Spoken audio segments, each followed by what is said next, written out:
Le Centre national de spécialisation du Ghana, à l'image des autres CNS des pays membres du PPAO, le programme de productivité agricole en Afrique de l'Ouest, continue de marquer son leadership dans le domaine de la recherche variétale et de la transformation du manioc.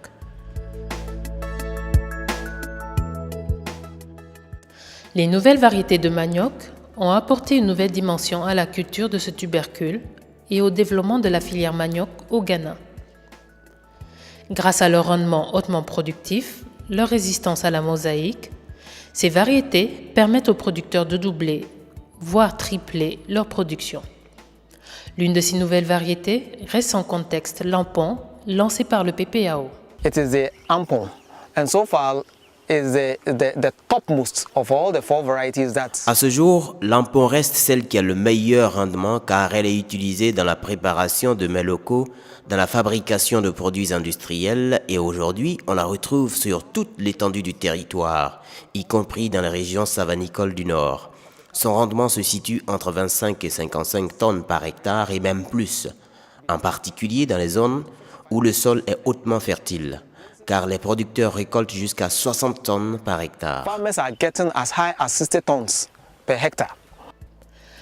Les nombreuses technologies que la recherche vient de mettre au point dans le cadre de la culture du manioc constituent une grande opportunité économique. En effet, toute une chaîne de valeur s'est créée autour de la filière manioc au Ghana, depuis les champs jusque dans les assiettes des consommateurs.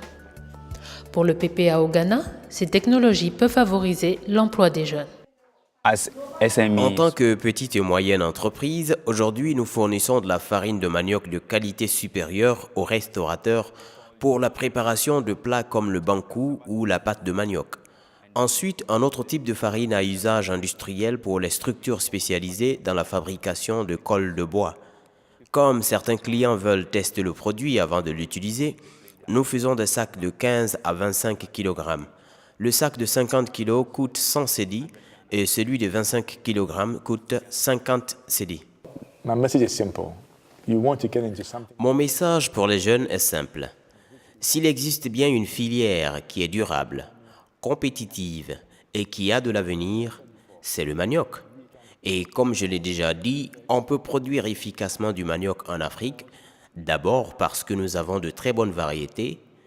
C'est un produit à haute intensité de main-d'œuvre et aussi parce que le climat et le sol sont propices. Par ailleurs, on peut commencer tout petit et s'agrandir après. On peut donc commencer avec de produits simples comme l'aliment de bétail, la farine pour les boulangeries et ensuite introduire le glucose pour les brasseries ou même l'amidon ou l'alcool pour l'industrie cosmétique. Donc, c'est toute une chaîne de produits différents qu'on peut réaliser à partir du manioc. Et c'est une plante qui pousse facilement car c'est une plante très robuste qui pousse sur tous les sols peu fertiles et il résiste à la sécheresse, aux maladies et tolère la polyculture. Vous pouvez cultiver en même temps le manioc, le maïs ou les arachides et donc vous pouvez en tirer des revenus à court et long terme et ajouter de la valeur et générer plus de revenus.